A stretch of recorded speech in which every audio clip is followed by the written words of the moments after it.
One who's stuck in the realm of right and wrong, okay, not okay, liking and disliking, will never know the texture of love. Rumi is a lover.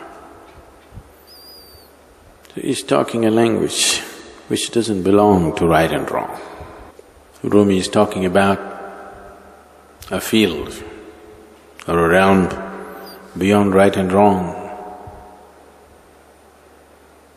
which if he works up his love,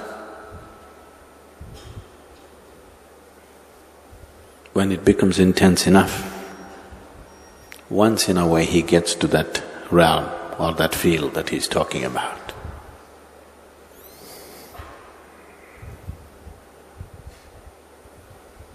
But for a yogi, that's the realm he is in.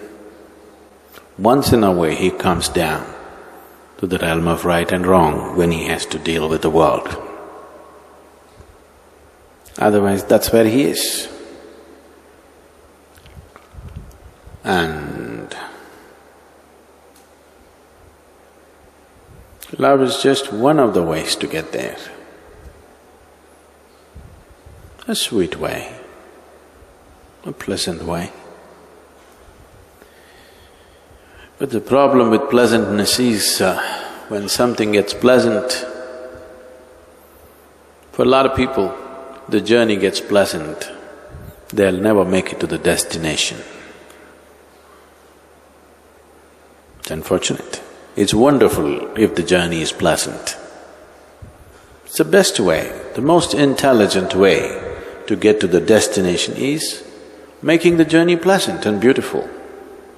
But unfortunately, most people will not make it to the destination if their journey gets very pleasant. They'll park themselves right there in that pleasantness. Once you start distinguishing between pleasantness and unpleasantness, how can you escape right and wrong? Once you start choosing what is pleasant, what is unpleasant, you cannot escape what is right and what is wrong. So when one talks about a realm or a field or a land which is beyond right and wrong, it is also beyond acceptance and resistance. It is beyond acceptance and rejection. You can accept and reject only when you identify something as good and bad, right and wrong. As long as you're in that realm,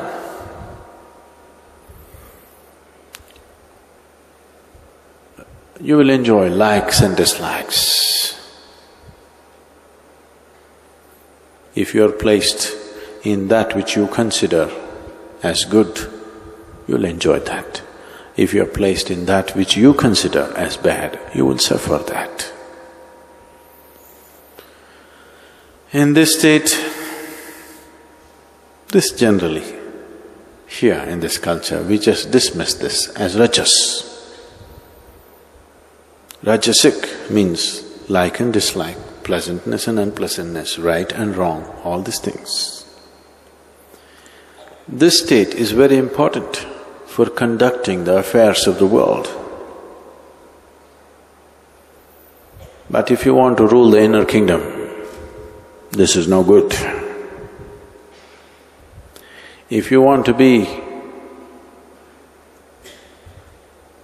some kind of a boss, some kind of a king in this world, you must know what's right and wrong. You must know what's good and bad. If you can't discriminate, you cannot rule this world. But if you want to be a king of the inner world, then if you are in this right and wrong, you will never get there. that will not be your realm. You can think, you can emote, because thoughts and emotions belong to this. The moment you think, you cannot think beyond right and wrong. You cannot think beyond good and bad. So your thoughts and your emotions belong to this realm of right and wrong.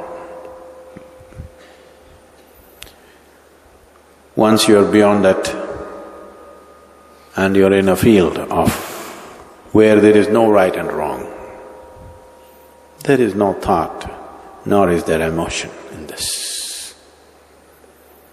Oh, is life barren? No thought, no emotion. Is life barren? No.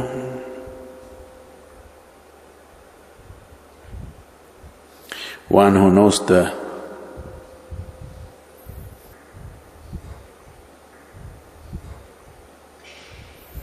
boundless ecstasy of nothingness,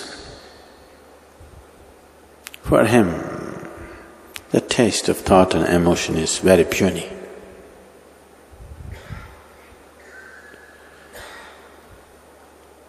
One who is constantly trapped in thought and emotion, right and wrong, in the dualities of life, because he doesn't know any better and he doesn't know how to get beyond this, he has to celebrate this somehow. He has to eulogize this. He has to make this the highest.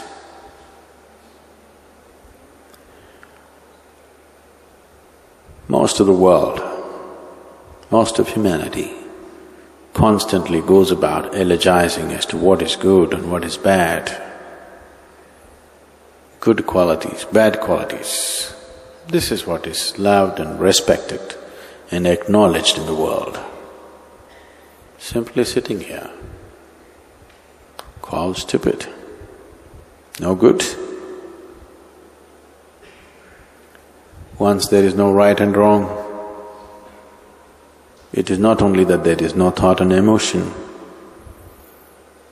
there is also not much room for action. If action comes,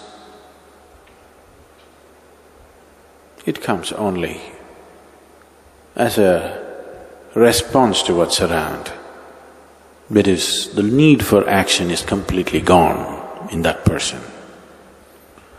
The need to love or hate is gone in that person.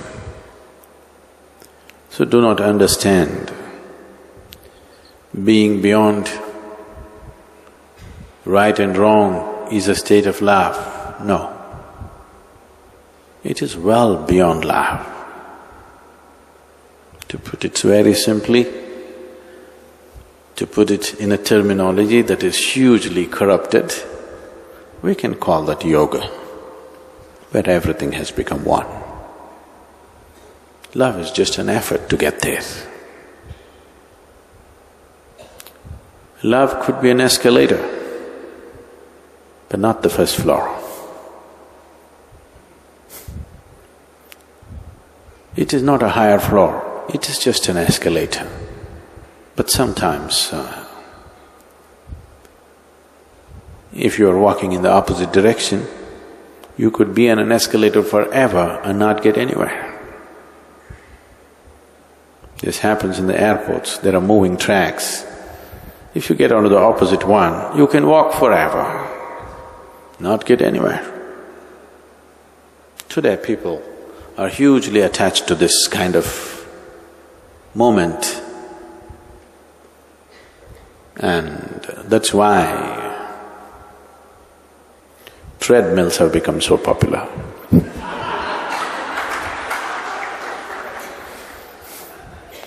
You can walk forever, run forever, not getting anywhere.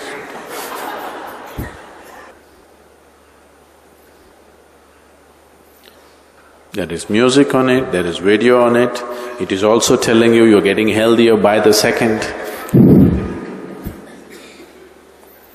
but you're not getting anywhere.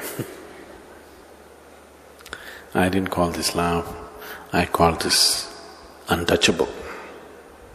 Untouchable either means you're unwilling to touch it or you cannot touch it. You're incapable of touching it. There is a land that is beyond right and wrong. When you get to that land and lie there, humans who live for bread and toil to be what they are not will strive to hide their jealousy with mocking talk, and the gods will descend to be in the company they wish to be. Once you have reached that land beyond right and wrong, you never have to worry about making a mistake or going wrong. So once you're in that land, you don't have to worry about making a mistake or going wrong. That's when you live with simple abandon, where to other people it seems like you're reckless. But there's no way to make a mistake. So why should you be careful?